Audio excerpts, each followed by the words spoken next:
Via Justiça de hoje fala sobre as dificuldades da reinserção social de ex-presidiários. Para discutir este tema, nós convidamos o juiz Juarez Moraes de Azevedo, da Vara Criminal e da Infância e Juventude de Nova Lima, e o coordenador do PRESP, o Programa de Inclusão de Egressos do Sistema Prisional da Secretaria de Defesa Social de Minas Gerais, Saulo Rodrigues de Moraes. Numa parceria da TV Assembleia com a Mages, a Associação dos Magistrados Mineiros, o Via Justiça está começando.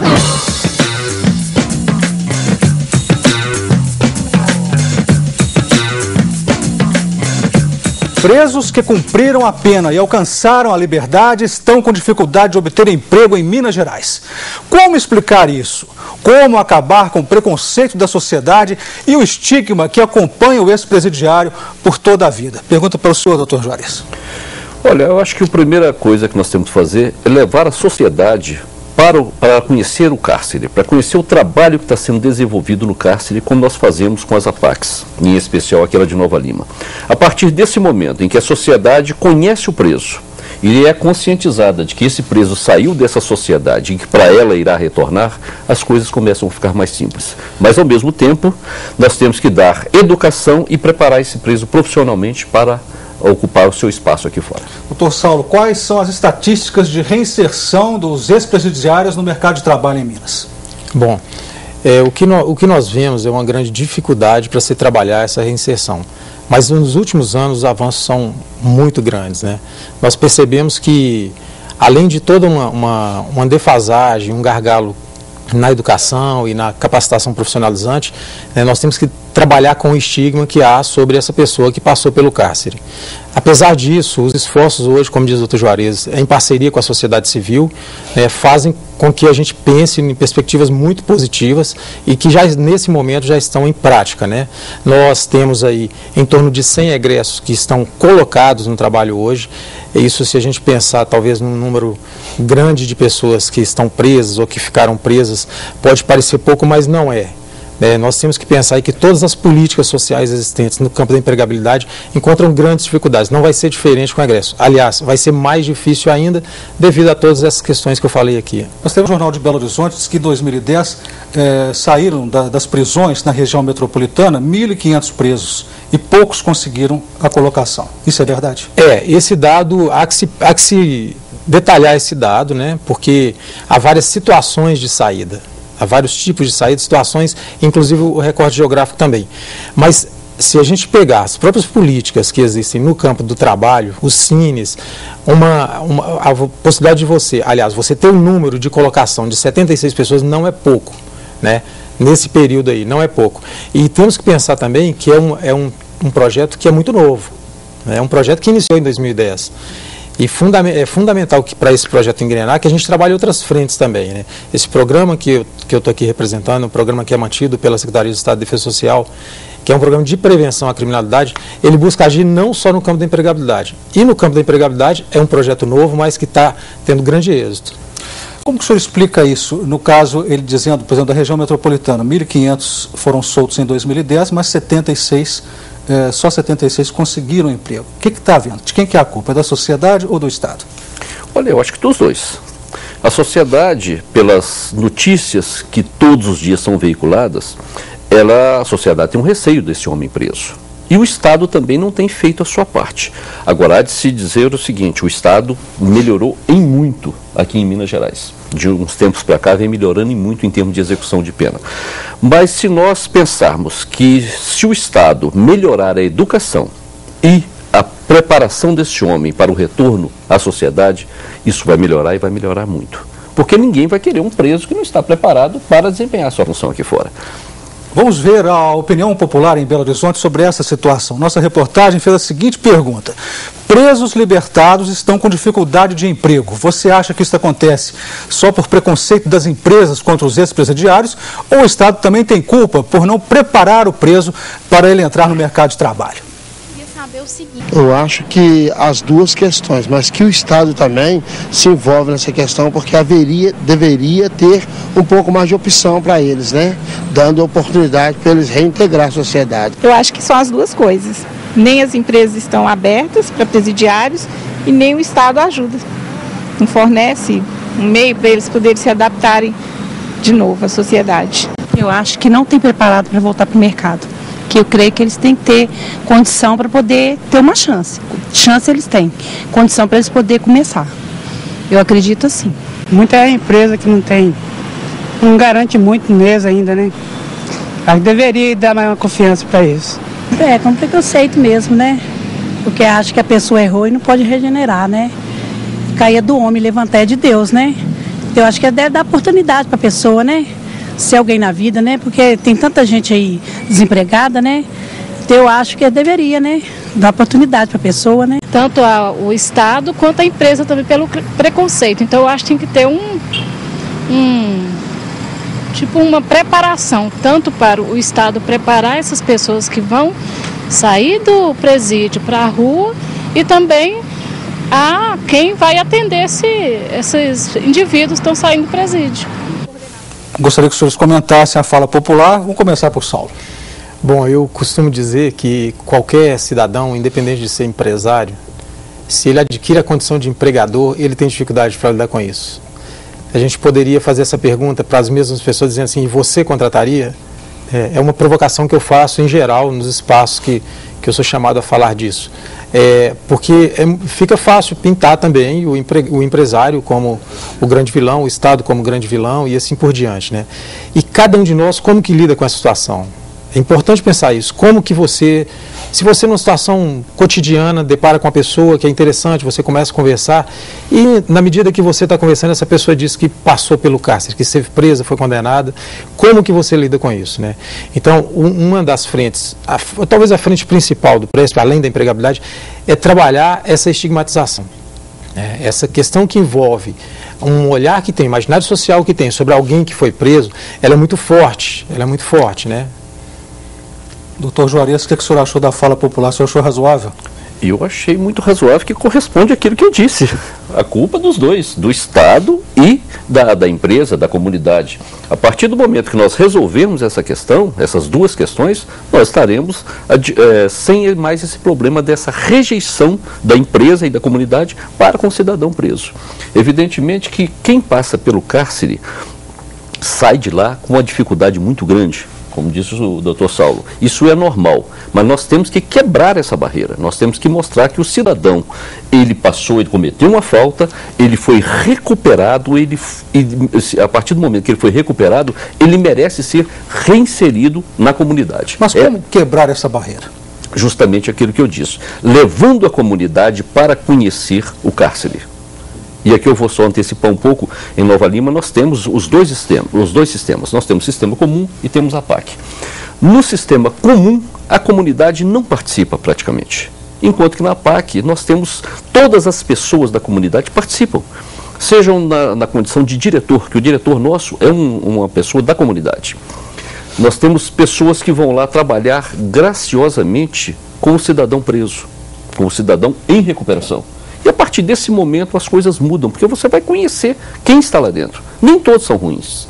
Com relação aos presos, Saulo, eles têm os egressos, né? Eles têm a expectativa que vão conseguir emprego fora ou têm a certeza da realidade, da dura realidade, de dificuldades de obtenção de emprego? Esse é um ponto interessante, porque ele já sai, em geral, desanimado em relação às perspectivas, né? Tem algo aí que é fundamental dizer, que é o seguinte, não é toda pessoa que é presa, que sai do cárcere, que passa por dificuldade de empregabilidade, né? Nós temos situações distintas, né? Talvez sejam uma maioria, mas há pessoas que já existem situações, por exemplo, foi preso, mas a mesma empresa que ele estava antes já tem perspectiva de contratação. Há outras formas de geração de renda que não são necessariamente o emprego formal. Nós temos essa questão da economia mais localizada, que é naquele bairro, naquela rua, que aquele dono da padaria contrata alguém que foi preso, porque conhece a história, conhece a família e assim por diante. Então, nos dados do PRESP que nós temos hoje, em torno de 35% das pessoas que chegam ao PRESP, isso considerando o último ano e meio que nós passamos a coletar com maior rigor esses dados, mostram que em torno de 35% dessas pessoas se dizem desempregadas. Se dizem, não tenho como gerar renda hoje. O Via Justiça faz agora um rápido intervalo e voltamos em instantes.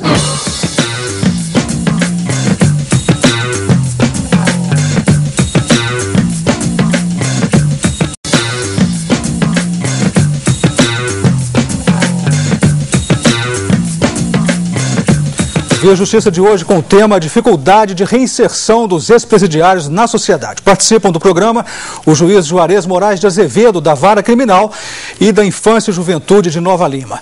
E o coordenador do PRESP, o Programa de Inclusão de Egressos do Sistema Prisional, da SEDES, a Secretaria de Defesa Social de Minas Gerais, Saulo Rodrigues de Moraes. O projeto Regresso é uma lei que beneficia as empresas do Estado de Minas, a Lei 18.401, que fala de uma subvenção às empresas que contratam egresso prisional. Ou seja, a empresa é beneficiada com uma subvenção, o valor de 2 salários mínimos, durante 24 meses para a contratação de cada egresso semiprisional atendido pelo Programa de Integração Social do Egresso Semiprisional, no PRESP, né, que é o da Secretaria de Defesa Social. O Instituto Minas pela Paz, ele nasce do berço empresarial, né? Nós estamos dentro da FIENG e hoje nós temos 35 empresas fundadoras e sócias do Instituto Minas pela Paz. Nós mobilizamos as empresas, apresentamos para elas dificuldades desse público, né, a questão da reincidência, que é o principal objetivo, é reduzir os índices de residência criminal, que é altíssima no Estado, para que as empresas possam contratar esses egressos semiprisional. Doutor Juarez, tem muitas dificuldades? Esse trabalho do Instituto Minas pela Paz tem muitas dificuldades? Olha, eu tenho que dizer a respeito da minha comarca, porque lá eu conheço. Nós temos um trabalho lá e nós não dependemos muito do trabalho do Minas pela Paz, que é excelente. É inegável que é excelente. Mas o trabalho que é feito lá na PAC de Nova Lima, nós já conseguimos levar as empresas para dentro do centro de reintegração. E os nossos recuperandos já saem de lá empregados, a não ser aqueles que não querem. Aqueles que querem voltar a outra atividade. Mas quem quiser continuar naquela atividade que ele aprendeu dentro do cárcere, ele já está encaminhado. Doutor Sal, se há um instituto que facilita, né, que procura facilitar a vida dos egressos em termos de mercado de trabalho, por que, aí voltando àquela estatística anterior, poucos conseguiram emprego em 2010? Como eu havia dito, o que a gente tem que considerar é o tempo de execução dessa política, né, que é muito recente. O braço do Instituto Minas pela Paz na relação com o empresariado, na busca dessas vagas, que é fundamental. Quem tem a relação com o empresariado é o Minas pela Paz. A nossa parte é o nosso trabalho metodológico de acompanhamento do usuário, de contato com a empresa durante a seleção, no recrutamento, durante a seleção e após a contratação. O que eu acho importante nessa lei é o caráter de ação afirmativa dela, né? Nós temos um momento agora que o mercado está com muita oferta de vagas, né? Nós temos hoje um mercado que está colaborando para que tenham mais vagas para esses egressos, mas nós não sabemos como vai estar daqui a algum tempo. Então, essa lei tem esse caráter de ação afirmativa e ela deve perdurar. Nós temos que pensar que a ação afirmativa ela tem caráter pontual, temporário, para uma desigualdade gritante em algum campo, né, da vida social. Como começou recentemente, essa mobilização de empresários, para você ter uma ideia, nós estamos mobilizando o interior a partir desse final de mês, de agosto. Então, quer dizer, é uma coisa que está iniciando, que está em andamento e que tem perspectivas de grande sucesso. Eu considero que já é um sucesso, né? Nós temos que pensar aí que são pessoas que foram barradas várias vezes por não ter um atestado de bons antecedentes e que não têm nessa situação quando abarcado pelo projeto de regresso. E mais, algo curioso na execução desse trabalho, que é o fato de que as empresas não têm se interessado pela subvenção econômica. Como eu havia dito, é uma ação afirmativa que deve perdurar, mas elas não têm se interessado. Mas se interessam pelo acompanhamento que o PRESP executa, pela possibilidade que existe, tanto para a empresa quanto para o usuário, de buscar essa equipe nas situações que forem necessárias. Mas, doutor Juarez, vamos esclarecer isso. O empresário aceita o ex-presidiário comum, aquele que não passou pela PAC, por exemplo? Não. A dificuldade é maior quando o preso sai do sistema comum. Pelo menos na minha comarca, eu percebo isso. Nas outras eu não posso me manifestar. Mas eu percebo que o empresário ele tem um certo receio do cidadão que passou pelo cárcere. E isso é muito comum e até justificável, porque nós víamos sempre essas rebeliões violentas, né? A pessoa não vai querer um cidadão desse ao lado dos seus outros empregados. Então a dificuldade do preso do sistema comum realmente é muito maior do que aquela encontrada pela pessoa que passou pela PAC. A lei brasileira diz que a execução penal tem por objetivo proporcionar condições para a harmônica integração social do condenado e do internado e define a assistência ao egresso. Veja.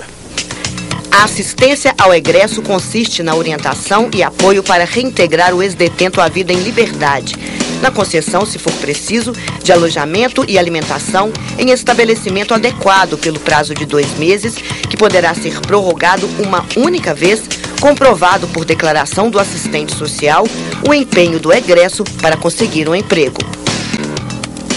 Vou perguntar de novo para o senhor, doutor Juarez. Dá o prazo de 2 meses, podendo ser prorrogado por mais 2 meses. 4 meses, arranja-se emprego?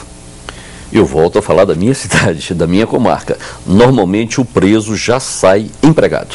Aquele que passou pela PAC, evidentemente, ele já sai empregado. E nós estamos levando isso para o sistema comum, mostrando, procurando trazer o empresário para dentro do cárcere, para que ele conheça o trabalho que está sendo desenvolvido. E, como eu disse, o Estado de Minas Gerais, hoje, através da Subsecretaria de Administração Penitenciária, tem feito um trabalho dos mais louváveis. Mas o juiz tem que arrumar aquele período para ele ficar, né, naquele prazo. Sim, ele tem esse prazo de 2 meses. Nós tentamos evitar que ele permaneça mais tempo no cárcere. Porque se eu permanecer com esse cidadão mais 2, prorrogando mais 2, são 4 meses. Nós sabemos da dificuldade de vaga no estado de Minas Gerais. Não só no estado de Minas Gerais, isso é comum em todos os estados. O artigo 26 da Lei de Execução Penal define o que é o egresso. É o liberado definitivo pelo prazo de 1 ano a contar da saída do estabelecimento e o liberado condicional durante o período de prova. O artigo 27 diz que o Serviço de Assistência Social colaborará com o egresso para obtenção de trabalho. Eu pergunto para o senhor, doutor Saulo, esse Serviço de Assistência Social, quais as dificuldades que tem encontrado? Eu acredito que nós temos tido mais êxito, temos dificuldades, mas temos grandes êxitos aí, né? O artigo 25 é que gera a criação do PRESP. Ou seja, se a pessoa sair, ela tem direito à moradia, alimentação e acesso a outros serviços públicos, a existência do PRESP faz com que isso seja, de fato, desenvolvido. E, é óbvio, nós não vamos duplicar equipamentos sociais já existentes. Se existe abrigo público que é conduzido por algum órgão municipal, por que o PRESP criaria um abrigo público para essa pessoa que acabou de sair? Mas aquelas situações em que a gente não consegue esse atendimento em outros equipamentos, o PRESP se responsabiliza. O Via Justiça faz mais um intervalo e voltamos em seguida com o bloco final do programa.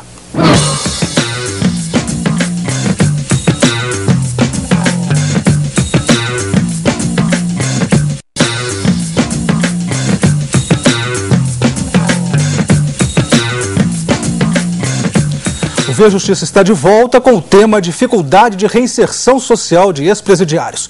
Nossos convidados são o juiz Juarez Moraes de Azevedo, da Vara Criminal e da Infância e Juventude de Nova Lima, e o coordenador do PRESP, Programa de Inclusão de Egressos do Sistema Prisional, da Secretaria de Defesa Social de Minas Gerais, Saulo Rodrigues de Moraes.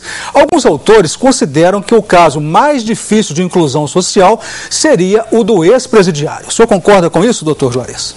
Olha, a dificuldade existe, como nós estamos afirmando aqui desde o início do programa, mas é algo que nós temos que enfrentar, nós temos que superar a partir do momento em que todos mesmo, passarem a entender que o cárcere deve ser visto como uma escola, onde o elemento que lá entrou porque cometeu um crime, ele será preparado para o retorno à sociedade, através do ensino de base e do ensino profissional. O senhor concorda, doutor Juarez, que é o caso mais difícil de inserção social? Eu considero, sim. Eu acredito que a pessoa que passou pelos ciclos de violência e criminalidade que fizeram com que fosse preso, já vem esse histórico já dificulta, e a vivência no cárcere complica mais ainda a situação, agravado pelas condições que ele encontra ao sair, pela aceitação dele no retorno. Retorno ao crime. 70% dos que cumprem pena em presídios comuns voltam a cometer delitos. O índice de reincidência cai para 7% quando se trata de recuperandos das APACs. Essa estatística é do Tribunal de Justiça de Minas Gerais. Vamos ver agora um vídeo que mostra a realidade enfrentada pelo recuperando.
Nós vimos aí pelo vídeo que a garantia de êxito para os egressos está diretamente relacionada a processo de ressocialização dentro da prisão. Ou seja, falhou dentro da prisão, falha aqui fora. Não é isso, doutor Juarez? Sem sombra de dúvida. Viu que a comunidade primeiro rejeitou. A partir do momento que ela conhece o preso, que ela conhece o trabalho que é feito com ele durante o período em que ele está no cárcere, ela o abraça para que ele continue caminhando sem retornar ao cárcere. Doutor Saulo, o processo de ressocialização implica também um processo de educação dentro do presídio. Isso está acontecendo? Qual a estatística? Quantos presos em Minas, quantos estão estudando? A educação do preso talvez seja o maior gargalo que existe na condução do sistema prisional. A adesão ao ensino e as dificuldades também para se implantar. Hoje, em torno de 40 mil presos, 5 mil estudam no sistema prisional mineiro. E essa dificuldade se reflete quando ele é egresso também. Dentre as prioridades que ele coloca ao sair, certamente a de educação, que é um projeto que envolve médio e longo prazo, não está. E eu até cito uma experiência interessante que tem na PAC Nova Lima, que ao visitar eu conheci, que é o Estatuto da Remissão de Pena por leitura de livro. Eles têm uma excelente biblioteca lá e as pessoas que leem livro e mostram os resultados dessa leitura, através da apresentação do que foi lido, isso pode ser remido na pena. São experiências interessantíssimas para estimular, porque é difícil, de fato, que a pessoa tenha essa adesão ao estudo. Doutor Juarez, 40 mil presos, só 5 mil estudando. 35 mil, então, sem perspectivas? Sim, mas nós temos que abrir um parênteses. Será que esses 35 presos já têm o ensino fundamental, pelo menos? Ou não tem nenhum ensino? Porque se não tiver nenhum ensino, a coisa vai ficar muito difícil. Porque sem ensino, sem educação, como que ele vai aprender a sua labuta profissional? Então eu acho que nós temos que olhar com mais detalhes esses números que nos são fornecidos. Agora, voltando à minha cidade, lá nós temos todos os presos que por lá passam, que nós chamamos não presos, mas sim recuperandos, eles fazem pelo menos o ensino fundamental, através do EJA. E nós tivemos agora a formatura de um grupo de recuperandos pelo EJA. E todos eles saem de lá pelo menos alfabetizados. Isso é fundamental para que o elemento consiga um emprego aqui fora. Considerações finais do senhor, doutor Saulo? Olha, eu quero dizer que apesar do que foi dito aqui hoje, das dificuldades e do que a gente percebe no dia a dia do nosso trabalho, nós temos que ter força, esperança, insistir na intervenção que é possível fazer sobre esses ciclos de violência e criminalidade. De evitar que essas pessoas, ao sair, elas estejam de alguma forma com as condições dadas para uma reincidência ou para a reentrada no sistema. Ou seja, e é dessa forma que o PRESP tenta intervir, através desses caminhos, como a empregabilidade, como outros campos que a gente faz o acompanhamento, né, no campo da saúde, da educação e assim por diante. Inclusive intervindo do ponto de vista da assistência em situação concreta, na situação concreta do indivíduo. Considerações finais do senhor, doutor Juarez? Olha, agradecer por essa participação e mostrar que a PAC existe hoje no Estado de Minas, graças também ao governo do Estado de Minas Gerais, porque os nossos funcionários, são poucos, mas os nossos funcionários, a alimentação, todas essas despesas são pagas pelo Estado de Minas Gerais. E é muito bom que você discuta isso com a comunidade, mostrando que a comunidade ela tem uma participação muito efetiva na recuperação desse cidadão. Doutor Juarez, doutor Saulo, muito obrigado aos senhores pelas participações. O Via Justiça termina aqui. Este programa é uma parceria da TV Assembleia com a MAGES, a Associação dos Magistrados Mineiros. Críticas, perguntas e sugestões, fale com a nossa produção pelo telefone 3079-3454 ou pelos e-mails tv@almg.gov.br ou viajustiça@mages.com.br. Até a próxima semana.